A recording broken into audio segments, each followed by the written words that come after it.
How's it, This is John Boss here, Bros. Welcome back to my new segment, Personality, di mana kita akan ngobrol tentang personality. Ya sama aja kayak Gotak zaman dulu ya. Tapi di episode pertama ini sangat spesial karena kita kedatangan the one and only Dr. Aisyah Dahlan, Bros. Let's go! Penonton bayaran, risik lah. Ada penonton bayaran. Di sini ada penonton bayaran. Ya, 5 Kluner. Sam Kluner. Elias. Ya. Alhamdulillah. Ya, Bu Isa, makasih banyak udah jauh-jauh datang ke Norway cuman untuk ke Personality. Iya dong. Ya, jadi Jalannya panjang loh Bu Isa, 41 jam. Naik apa? Naik Ethiopia Air. Wih, sedap. Habis kan mau naik yang lain-lain kan waktu itu masih maskapainya perang, jadi belum tentu berangkat. Jadi kita lewat Ethiopia, transit di ibu kota Ethiopia, Addis Ababa. Oke. 17 jam. Jadi bisa udah lihat. Ya? Iya, muter baru naik ke atas. Nanti transit dulu di Bangkok ke Addis Ababa ke Stockholm, Swedia, transit sebentar, baru ke Oslo. Berapa negara tuh? Benuanya 2 udah jelas. 3 dong, Ketiga sama Asia, Afrika, baru Eropa. Addis Ababa ya? Addis Ababa. Keren loh, jangan salah Ya, loh. saya dulu tahun 78 ke Addis Ababa. 78 Bahkan dulu lahir juga profesor. belum. Ya, bagus ya, dengar udah maju ya? Iya, alhamdulillah. Zaman dulu kan tahun 83 84 tuh Ethiopia tuh terkenal dengan Ebola. Ya, terus Virus, apa namanya? musuh Ebola virus, lapar. Sampai Michael Jackson dan artis-artis dunia itu kan udah itu. Tapi kemarin tuh takjub juga sampai sana. Bagus ya, alhamdulillah ya. Bandaranya juga bagus, keren dan terbesar di Afrika. Terus maskapainya juga terbaik. Maskapainya tuh udah ada sejak tahun 1948. 48 udah ada dia. Jadi emang besar juga gitu. Dan yang penting udah sampai di Norway. Let's go. Temu Mas Lana. Ya. Senang sih, saya ya kebetulan waktu pertama kali ke Norway kan sepi ya. Sekarang udah ada Bu Isa lagi, udah happy lagi. Walaupun besok pulang lagi. Iya, besok pulang deh. Cepet ya kerasanya ya. Iya. Tinggal Mas Lana, Kak Eira sama Elias. Iya, gitu sama The Melo. Bisa kemarin 17 jam ngapain aja di perjalanan? Tidur. Enggak, transit dikasih hotel dalam kota. Jadi kita dari bandara ke kota tuh bisa lihat kotanya Ibu gitu. kotanya? Kan sampai pagi, jadi masuk hotel ya pagi, dikasih makan pagi, kasih makan siang, kasih makan malam. Habis makan malam jam 9 malam baru kita ke bandara lagi karena berangkatnya jam 12 tengah malam. Makanan Afrika? Iya, makanan Singa, macan tuh gimana? Saya enggak kayak makanan Arab ya, kayak makanan Turki ya, kayak makanan Turki ya. Iya, kan di sana banyak Muslim juga, banyak Muslim sama Kristen Ortodok gitu. Oke, jadi Muslim. Jadi yang benar-benar ini ya, zaman dulu banget ya. Iya, Foul, jadi makanannya banyak halal ya, alhamdulillah. Yang berkudung juga banyak di sana ya. Alhamdulillah. Jadi sekarang saya emang lagi pengen buat podcast namanya Personality. Tua tuh. Itu ada Ua tuh. Ya, Ua tuh udah 2 minggu di sini. Ua 2 minggu di Norway sama Omet. Sama Omet, dinginan. Awalnya mau bikin Personality sama mereka. Tapi saya mikir, nih orang diajak duduk di luar aja kedinginan. Jadi nggak jadi, gue jadi agak sungkan ngajaknya. Aduh, mau dingin. buat sama mereka. Padahal ini masih semi sebetulnya ya. Udah mulai panas. gugur. Udah anget banget. Iya, tapi anginnya ya, ini kena muka dingin banget. Ya. Ini maklum Bu Isa orang Indonesia nih nggak kuat nih, Lanang masih cuma pakai hoodie doang. Ya, ini nggak ada udah apa-apa. pakai long john, udah pakai overcoat, udah pakai shawl. Dahsyat. Itu juga kebiasa sih. Kayak emang saya tercipta untuk di tempat dingin. Entah kenapa lahirnya di Makassar, di ujung Pandang. Akhirnya di Makassar. Iya. Jadi gimana nih podcast kamu nih, mau bikin? Ya kayak biasa, banyak pertanyaan dari breast semua, yang terutama yang di breast yang di Instagram. Mereka nggak tahu nih kalau saya bakal ngajak bisa ngobrol kayak gini. Oh iya. Gitu. Nah, dan kebanyakan emang ya pertanyaan tentang watak sih. Tapi saya sebenarnya mau mulai dari satu pertanyaan pertama dari seseorang ya. Kenapa bisa jadi sampai kayak gini sih? Maksudnya gimana? Jadi menurut dia Sampai Norway? bukan. Udah ceritain. Bukan. Karena dia tuh bingung kenapa Bu Isa bisa punya banyak ilmu untuk parenting, bisa pinter banget tentang watak gitu. Masya Allah. Apakah itu karena punya anak dan suami yang baik-baik? Apa kebalikannya? Suami sama anaknya agak-agak gimana gitu? Enggak sih. Bukan, ini karena adeknya malah. Adeknya. Iya, enggak, tapi memang kalau bisa ingat-ingat lagi ya, memang bisa mungkin karena apa ya, punya bakat interpersonal namanya ya, seneng berinteraksi dengan orang dan juga intrapersonal, seneng berinteraksi juga sama diri sendiri. Jadi suka kalau ngelihat orang tuh suka dulu sebelum ada konsep yang dipelajari, suka ini orang ini kenapa begitu ya, misalnya gitu, kok ini bagaimana ya gitu, jadi otaknya tuh kenapa, bagaimana, siapa dia gitu. Jadi bisa banyak melihat orang kayak penasaran nih orang kenapa gini. Iya, iya, terus ini siapa sih gitu, terus gimana sih cara kita menjadi orang lebih baik, ya sering kayak gitu tuh dari kecil. Bukan bertanya dia kenapa gitu, tapi lebih kayak dia gimana bisa jadi gitu. Iya. Atau siapa orang di belakangnya. Iya, itu kan belajar ya, untuk belajar untuk bagaimana seseorang itu bisa maju, itu seneng bisa tuh. Jadi belajar biografi orang tuh seneng bisa dari dulu tuh. Artinya bisa bukan tipe pemikir tapi pengamat. Iya, pengamat. Makanya selalu yang ditanya lebih ke dominan ke bagaimana orang itu bisa seperti itu, bagaimana orang itu bisa sukses, bagaimana, bukan kenapanya malah. Jadi how terus ya. Iya, gimana. kita di otak Bu Isa tuh siapa dan bagaimana, atau bagaimana dan siapa gitu. Ya, karena pengamat dan pembicara kan gitu. Oke. Nah, belajar watak itu tuh sebenarnya gara-garanya tahun 98 justru sebelum ngurus narkoba, Bu Isa itu ngurus yayasan sebetulnya sama sahabat Bu Isa, namanya Ibu Nurul Hidayati, namanya Mitra Bunda, MB. Mitra Bunda di ini sebelum narkoba malah ya? Iya, waktu di Rumah Kalibata, sekretariatnya di Rumah Bugis Kalibata itu Mitra Bunda. Iya, itu Mitra Bunda itu tahun 97 sebetulnya dibentuknya. Itu tuh memang sudah otak kita tuh berpikir untuk ibu-ibu tuh harus banyak belajar gitu. Itu udah mulai cikal bakal parenting waktu itu kita buat di yayasan tersebut, kita pengajian gitu ya, terus ibu Isa tuh udah bikin tempat terapi tuh di Rumah Bugis, terapi massage gitu, udah lengkap peralatannya apa segala macam. Terus kalau ibu-ibu datang ke sana bawa anak, nanti anak-anaknya dikumpulin, ada sepupunya Bu Isa namanya dulu Tante Ani yang jagain anak-anak, ya kan? Jadi kayak ada TK-nya kita dulu, terus itu di rumah yang satu lagi, terus yang di Rumah Bugis ibu-ibunya kumpul untuk ngaji atau untuk seminar gitu. Tante Ani orang masih ingat kan kamu? Ya, masih kecil. Dia baik jadi banget terus jadi dia kan ada ilmu keguruannya gitu ya. Mainannya Mas Lanang dulu banyak banget dan itu jadi buat mainannya anak-anak ini. Iya. Jadi ada kayak kelas lah kayak gitu ya. Ingat sih, masih agak ingat. Makanya yang saya ingat emang di umur 5 tahun itu bisa ngajarin tawata. Iya. Nah, ininya nanti yang waktu itu bersyukurnya, terus ada Krismon kan, Krisis Moneter Indonesia tuh. Turunnya Pak Harto waktu itu. Wah, untung Ibu Isa punya yayasan. Untung Ibu Isa punya yayasan Mitra Bunda. Itu ya bisa yayasan boleh beli minyak. Dulu kan langka banget minyak tanah, gula, pasir, terus tepung terigu. Wah, pokoknya semua sembako tuh langka. Termasuk pamper, susu, semua langka.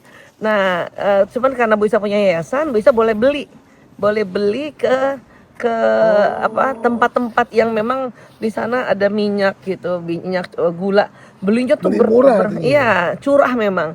Karena curah aja susah dulu. Apalagi misalnya minyak yang di plastik gitu yang bagus nggak ada, dulu cuma curah. Jadi boleh ibu beli terus bawa ke rumah itu oleh ininya agennya, terus di rumah diplastik-plastikin. Ya ingat. Iya masih ingat kan? Ya kita Iya, jualan iya, susu. Prio udah ada juga tuh, jadi Prio kecil tuh juga ikut Udah umur jualan. 2 tahun mungkin ya. Iya, enggak, Prio kan lahirnya 97 kan? Ya, 98 Iya, tahun, 1 tahun. Lanang udah 4 tahun, Lanang 5 tahun, iya situ kan. Nah, itu seru banget tuh. Jadi kalau ingat-ingat, cuman dulu belum ada HP, belum ada smartphone, jadi nggak ada foto yang detailnya. Jadi orang kalau beli minyak tuh ngantri panjang, padahal dari kantor orang beli minyak, beli gula, beli susu, wah udah deh. Beli Pampers, tapi di rumah kita nggak pernah kehabisan gula, susu, Pampers semua lengkap karena walaupun kita yang pengurus yayasan dapat yang sisa-sisanya aja nggak apa-apa. Yang penting buat masyarakat saat itu ya yang tahu rumah kita tuh penuh barang-barang dan beli juga dengan harga murah hanya untuk bisa beli lagi tuh tadi di tempat yang kita bisa ambil gitu. Nah, terus pada saat Krismon itu tuh yang maju itu multi level marketing, MLM. direct selling ya. Saat itu ada satu produk Amerika itu yang rame banget orang ikutin, kemudian MW. iya, kemudian apa Gak apa-apa di sini nyebut merek. MW kita Mana belajar sponsor? kita belajar satu buku itu Personality Plus tuh, wah disitulah terinspirasi. Oh, jadi belajar watak tuh dari MW ya? Iya dari MW sebetulnya. Personality Plus dan buku-buku yang lain di situ bisa tambah tercerahkan. Oh orang itu. Jadi udah ada jawabannya tuh karena dulu siapa dia terus bagaimana dia bisa begitu itu tuh situ jawabannya. Kemudian nah bersamaan juga tahun 98 Om Saing dibawa ayah ke rumah pengasih kan di KL. Ayah ikut di sana sekitar 2 minggu, ikut di rumah pengasih, dia training mandiri gitu. Jadi dia belajar sampai di Jakarta. Bu Isa disuruh bikin rehabilitasi juga kayak rumah pengasih. Waduh nih gimana nih Bu Isa nggak punya ilmunya tentang narkoba. Tapi udah jadi dokter Bu Isa? Udah dong, bisa jadi dokter. Terus ibu akhirnya di rumah sakit Harum itu ada unit bikinkan oleh ayah, unit narkoba yang tadinya untuk mempersiapkan anak-anak yang mau rehabilitasi di rumah pengasih Kuala Lumpur, jadi didetoksifikasi dulu. Tapi waktu itu ibu udah baca itu buku Personality Plus, iya. Hafal banget. Terus karena Ibu Isa ngurus narkoba, berhadapan dengan anak pecandu, kok kayaknya mereka juga walaupun pakai narkoba, walaupun korban narkoba, kelihatan jelas juga personality dasar aslinya gitu. Walaupun orang kalau pakai narkoba akan muncul namanya addictive personality karena si narkoba ini membuat kecanduan terhadap zat itu dan berubah orang personalitinya. Tapi personality asli itu udah bisa kelihatan. Makanya Bu Isa ajarin anak-anak pecandu itu personality. Jadi dari buku itu Bu Isa bikin modul. Zaman dulu belum ada laptop, belum ada infocus, belum ada. Apa zaman dulu? Sosok nggak tahu, pas saya tahu. OHP. Hah? OHP yang plastik. Iya tahu, ya saya tahu. Tapi maksudnya itu namanya OHP. Iya. Saya ingat sebetulnya. Overhead projector. Yang kayak gini terus dari atas kan? Iya pakai plastik. Kan itu ditulis. OHP tuh. Ditulis. Tulisannya udah pakai hijau, merah. Spidol kan. Spidol itu udah keren banget. Plastik, spidol, kayak gini muncul kan ya. Terus ada salah satu pasien Bu Isa tuh pinter gambar. Namanya Indra, nggak tahu Indra ada di mana sekarang. Hai Indra. Indra Sincan nih. Dia bikin mudah-mudahan Indra Sincan mudah-mudahan masih ada, masih hidup loh Indra. Insyaallah semua. Gua cari Indra. Ya, dia bikin selalu slide-nya plastiknya Bu Isa tuh gambar Sincan. Jadi anak-anak seneng banget tuh kalau Bu Isa udah presentasi jelasin gambar Sincan. Tapi kegiatan Bu Isa tuh banyak banget ya, maksudnya dari bikin rumah bunda ya? Mitra Bunda, terus bikin sahabat rekan sebaya. Sahabat rekan saya belum nanti. Itu belum Minta jadi. bunda duluan. Ya maksudnya kan ini kan tadi kita ngomong sampai rumah sakit Harum kan. Iya, tapi kan waktu itu belum namanya sahabat rekan sebaya. Ibu secara pribadi. Oh itu pribadi. Iya, Oke, pribadi. jadi Ibu Bu Isa sebagai sama- dokter Aisyah oke. itu. Sebagai dokter Aisyah. Tapi kan praktek maksudnya tetap narkoba. aja. Bu Isa kan ini orang plegi. Plekmatis kan kita tahu orang yang damai. Iyalah. Ini kan banyak kegiatan tuh. Apa rahasianya sih bisa tetap sebagai orang plegi bisa tetap beraktivitas kayak gitu kan? Harusnya bisa males-malesan duduk santai gini nih. Ya kan? Iya kan saya kan lihat orang plegi gitu. Kayaknya sama sofa tuh kayaknya si tepas kalau kata orang Kayaknya Bu Norway. Sasa udah enak banget tuh Nah, lihat ini si langit. tepas nih, nyangkut. Lihat awan, lihat langit. Karena istri Oh, saya enak tuh- banget di sini. Istri saya kan ada pleginya. Itu pantatnya nyangkut sama sofa tuh. Sementara Bu Isa kayaknya kerja mulu. Emang kita dulu Iya. miskin itu Bu, jadi harus cari duit. Enggak enggak. gitu. Nenek Aji rumahnya aja berapa tuh, Masya Allah ya. Tapi enggak, saya cuma mau tahu, ini sebenarnya pertanyaan dari Bras ya. Iya. Bu Isa tuh rasanya apa sebagai plegi tapi kok kegiatannya banyak tetap kuat. Ibu tuh sebetulnya nggak tahu ya kalau ditanya sekarang, ya tahu kenapa ya. Sakti Bisa ya? jadi situasi kondisi ya. Saat itu kan apa namanya, anaknya udah 2 tuh waktu 98 kan, Kakung 99 kan. Lanang 93 lahir, beliau 97. Laki-laki pula anaknya. Terus apa namanya? Apa ya? Itu tadi mendadak jadi dokter narkoba itu. Dulu namanya bukan narkoba, narkotika. Belum ada BNN, belum ada BNN. Terus mendadak urus itu. Terus ayah Toto juga, suami Bu Isa, suami Bu Isa, ya ayahnya Lanang lah. Itu Siapa orang itu ya? orang yang seneng banget lihat istrinya tuh kerja. Nggak seneng lihat istrinya bersantai-santai gitu. Nggak seneng dia. Oh Bu, saya kebayang Bu Isa lagi tidur, ada kerja loh. Gitu, enggak ya. Nggak juga gitu lah. Tapi pasti disindir ya. Iya paling Kenapa kamu tidur-tidur aja? enggak ngomong gitu. Dia nggak ngomong, cuma matanya aja dia yang liatin gitu. Orang kole tapi nggak ngomong. Jadi orang Kole, pokoknya ayah udah bilang saya seneng kalau lihat istrinya kerja aktif gitu kan. Nah sebetulnya ibu sih disuruh milih aja, terserah mau aktif atau enggak. Tapi itu memang kondisi saat itu menurut Bu Isa ya. Kondisi saat itu bisa harus survive untuk bisa dampingin Om Saing tuh.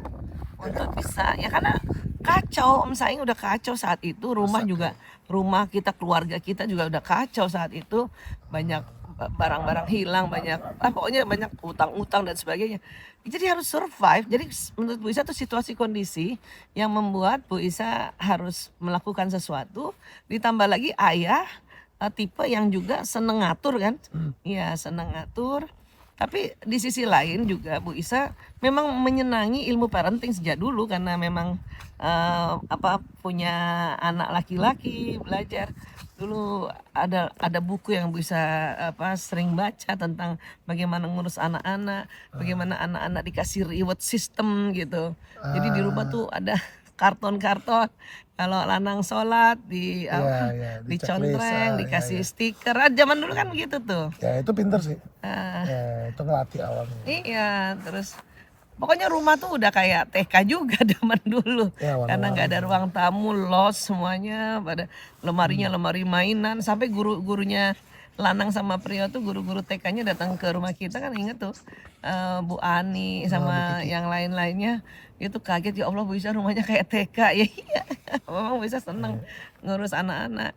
Tapi itu tadi gara-gara Om Saing, kemudian gara-gara ayah juga sebetulnya minta Ibu Isa menekuni bidang narkotika ini, dan juga karena waktu itu Krismon masih ikut multi level marketing itu supaya ada penghasilan ya. ada pendanaan pas segala macam. Siap. Di situ dibimbing juga tentang macam-macam deh.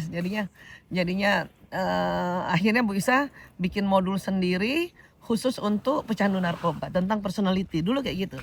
Oh jadi digabungin. Iya, dulu. Terus narkoba nggak bisa, bukan cuma korbannya aja yang kita bantu pulihkan kan, keluarga juga kan. Jadi ada family therapy, family support group. Ya. Itu ibu juga yang pegang tuh. Ya, Ibu pegang itu, ibu yang conduct itu.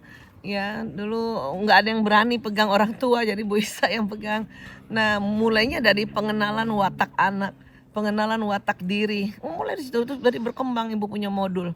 Plastiknya tambah banyak, tambah besar. Iya. Terus sudah mulai ada itu eh overhead tapi yang foto. Yang kecil. Ya, yang muter alatnya. Jadi udah foto. Wah, itu Itu udah. kayaknya cikal bakal PowerPoint deh. Iya, iya. Itu inget banget dibantuin sama Om Yoga, Aldo, Bimo, Harjo. Itu bikin Itu jadi itu legenda-legenda foto. semua Jadi tuh. ada pakai kamera, ada memang film khusus untuk itu. Apa sih kok namanya, bukan OHP zaman dulu. Apa sih namanya kok lupa. Yang baru pasti Bu bisa niat untuk punya itu gitu, walaupun kadang beli second. Nah, terus datang dari Malaysia tuh. Pak Sama sekarang udah almarhum sama Yop, dia presentasinya pakai LCD proyektor yang masih gede. Kasihan. Bisa pertama kali lihat LCD Iya proyektor. lihat keren banget ya, di connecting dengan laptop. Wah ibu langsung niat dalam hati, insya Allah punya juga kayak gini. Asik. Dan akhirnya ya sekarang kayak gini Sekarang kerjaan LCD ibu. proyektor segini aja udah ada. Iya udah punya juga Iya, ibu. yang kecil. Wis, siap. Dipinjem pria buat nonton bola di apartemennya. Oh, kasihan ya. Tapi ini kan bisa kan suaminya Kole nih. Nah, Ini ada pertanyaan ya juga. cocok lah. Iya cocok karena mereka tuh ngerasa gini loh.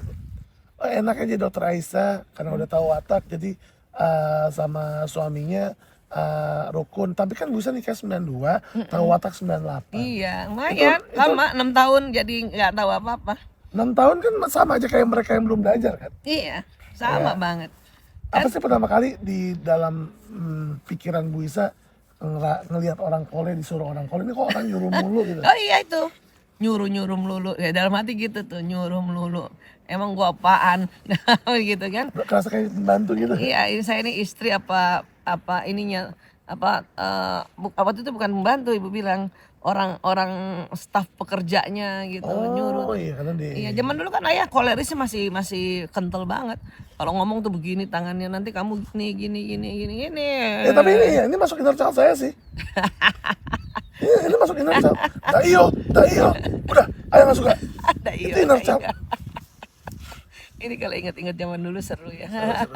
Makanya ntar insya Allah pengennya Toto juga ada nih ngobrol itu ya. Ya, Dia, dia tuh pasti seneng tuh diajak ngobrol podcast gini. harusnya. Karena ceritanya banyak kan. Harusnya Suka ya. ini Tahu juga kita belum pernah coba, belum pernah ajak juga sih. harus dipaksa ya. Iya, karena kan kasih fee tipe mungkin. koleris kan nggak suka dipaksa, tipe koleris nggak suka. Ibu termasuk plekmatisnya waktu itu masih murni banget. Jadi kalau ngajak ayah, dia nggak mau, ya udah, gitu. Kita tipe plekmatis kan gitu. Coba teman-teman beras yang tipe plekmatis apa istri-istri yang plekmatis ya, coba mengajak suaminya yang koleris terus dia bilang nggak mau, ya udah gitu. Nggak ada keinginan untuk memaksa, itu nggak ada itu orang plekmatis. Walaupun nanti sewaktu belajar di dalam tuntunan ilmu personality plus itu mengatakan bahwa coba tegas sedikit sama orang koleris gitu. Di situ ada tipsnya itu. Ya coba jangan terlalu cepat menyerah terhadap orang koleris gitu. Nah, karena itu buat orang koleris tuh males banget deh kalau kita mau maksa orang plekmatis. Males banget untuk memaksa orang koleris. Kita ya udah. Ya udah ngapain dipaksa lagi kan. Ngapain dipaksa? Ya kalimat ya udah tuh paling sering. Terserah dan ya udah. Terserah Lu masih ya kasih udah. aja ya, lo nggak mau, nggak mau. Nggak mau ya udah. Mau boleh, nggak juga bersyukur gitu ya. Iya. Dan kalau marah ya bodoh amat. Nah, kadang-kadang gitu ya, jeleknya di situ gitu.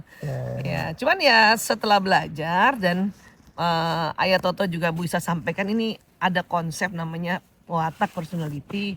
Ternyata saya yang ini, Mas Toto yang ini, kekuatan kelemahannya ayo baca bareng-bareng gitu. Malah ayah jadi ngerti. Dia baca ya, Baca. karena dia dokter juga. Iya, dan mau juga terima masukan. Karena enggak, dia gini.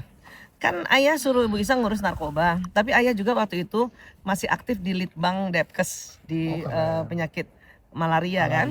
Dan itu harus keluar kota kan, ke Papua, ke Pulau Nias, itu lama gitu kan. Dan waktu Ibu Isa disuruh bikin ngurus narkoba kan ditinggal sama ayah.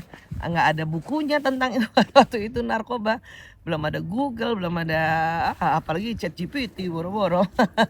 Nah, setiap ayah tinggal 3 bulan pas dia datang, apa yang ibu bikin tuh unit narkoba tuh selalu maju. Makanya dia kagum juga kok ibu bisa maju kayak gitu. Ya kalau itu sih kalau ditanya sekarang lah ibu sih selalu ngomongnya ya Allah ini gimana lagi ya ini ngurus narkoba. Emang Ya awalnya pengen jadi Allah. apa sih bisa tuh? Hah? Cita-citanya? Pengen dokter anak sebetulnya. Pengen dokter anak. Awalnya Terus mau jadi dokter anak. iya supaya kalau anaknya sakit nggak usah ke dokter. Ya, Terus ya. prakteknya di apa namanya? Garasi rumah. Garasi. Plegi banget loh. Dokter Dia dulu anak. punya role model, punya idola tuh, Siapa? Profesor Dokter Odang. Odang. Dokter anak di daerah Proklamasi. Kirain ini Wah. dadang hawa. Odang. Orang Sunda juga sih. Ya, Itu subuh, itu udah ngantri ibu-ibu bawa anaknya tuh. Termasuk kalau Bu Isa sama adik-adiknya Bu Isa sakit udah di sana tuh. Siapa yang suka sakit tadi Bu Isa dulu? Iya, Wah, Adli, lemah. Saing, itu ya. Kalau misalnya sakitnya beda. Saing juga suka sakit. Nah, kita tuh kalau dibawa ke dokter Odang praktek di garasinya, tapi garasinya besar kan, Proklamasi itu. Jadi seru ya, bisa emang mauin. Baru datang masuk aja kita udah sehat. Akhirnya tapi sekarang jadi dokter anak. Narkoba. Narkoba, anak juga ya. Tapi Iya. yang maunya imut-imut jadi yang amit-amit. Ya. Itu dia. Tapi ya menurut Bu Isa memang mungkin jalannya ya. Jadi terus Bu Isa banyak belajar. Oh, jadi orang tua tuh harusnya begini, idealnya begini, bijaksananya begini gitu loh. Coba kalau nggak belajar narkoba barangkali Bu Isa males lah ngurus parenting. Males lah belajar parenting. Ya. Udah biarin aja. Tapi bisa punya 4 anak cowok. Ya. Maksudnya kayak takut gak sih? Kayak karena apalagi saya tinggal di Jogja, nggak ada pengawasan gitu kan.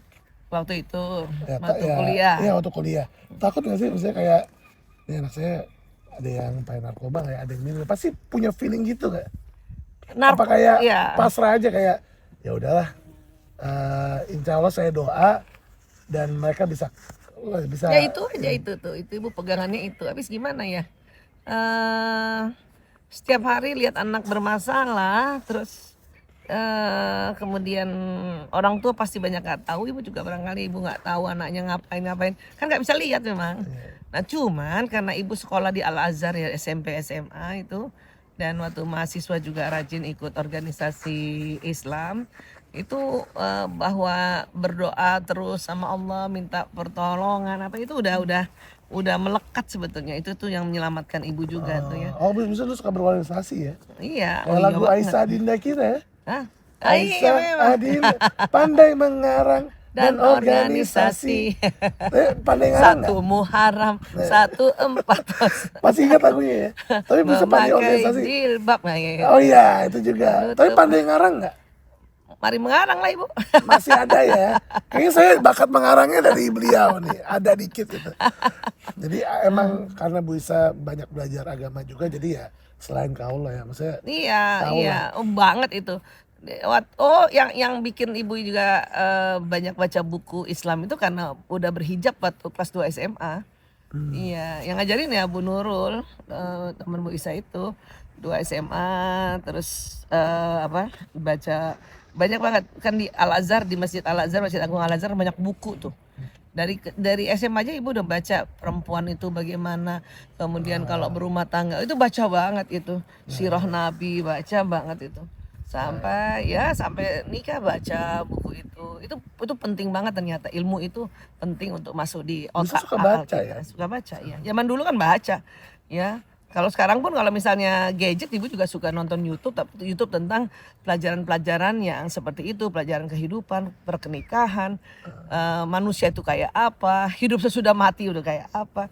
Jadi udah punya ini sedikit ya, prinsip-prinsip hidup sedikit gitu. Oh di situ bisa dapat prinsip hidup. Iya. Karena Jadi kalau setahu saya anaknya orang nanti Pegi mau ada ngapain prinsip. ya udah.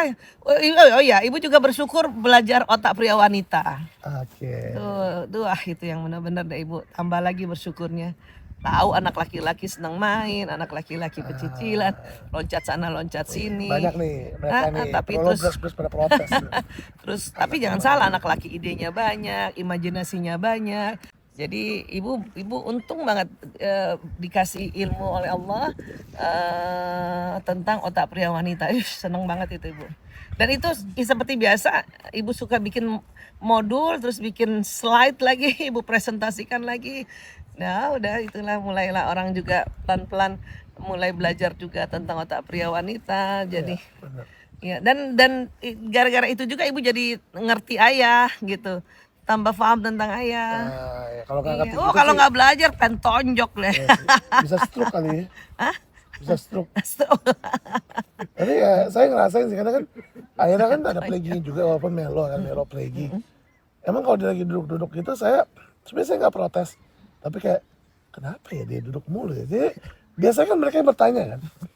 Biasanya Aira, Elias selalu ke apa tuh saya apa nanya kenapa, sampai akhirnya saya ikut bertanya gitu.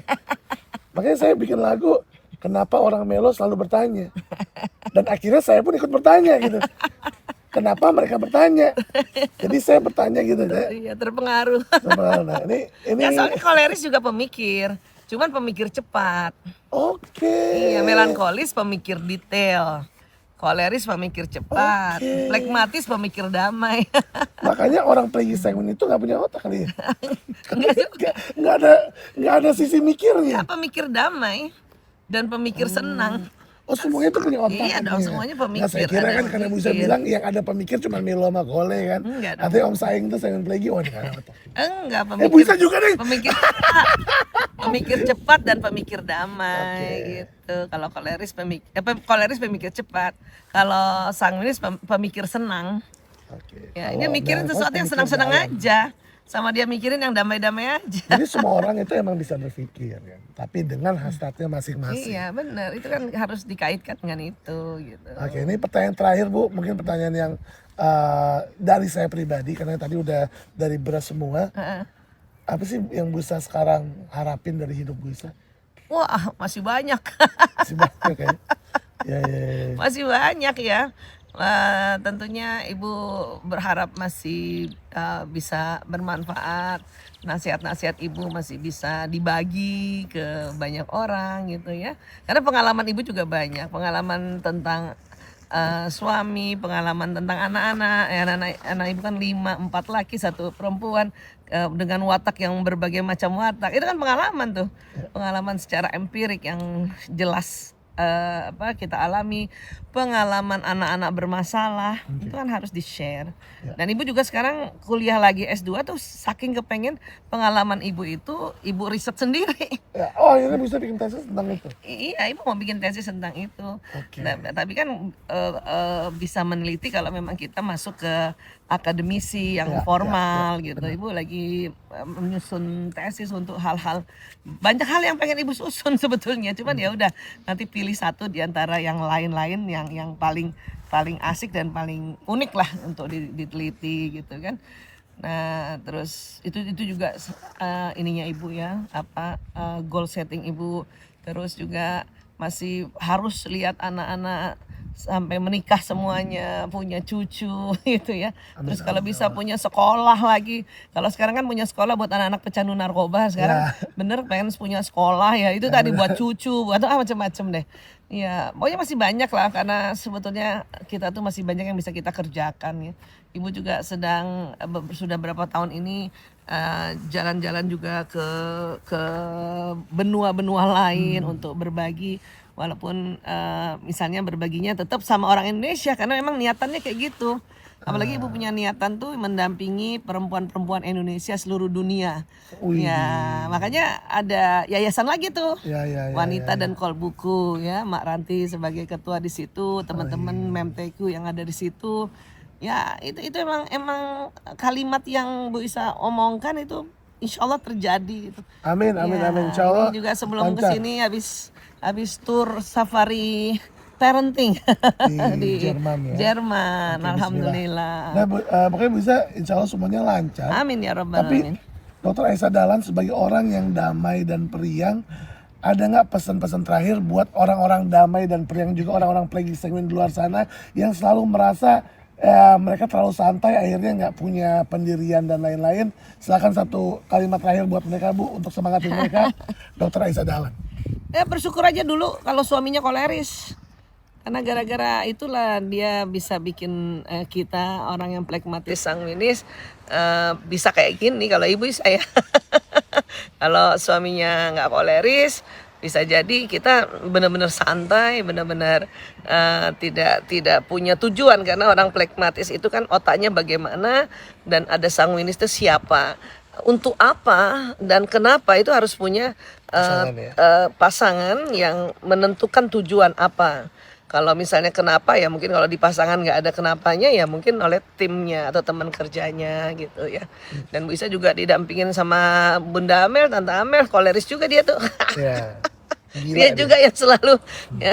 Nanti gue personality sama dia malam-malam mah. Tante Nining sama kayak Bu Isa. Enak juga punya tim yang sama.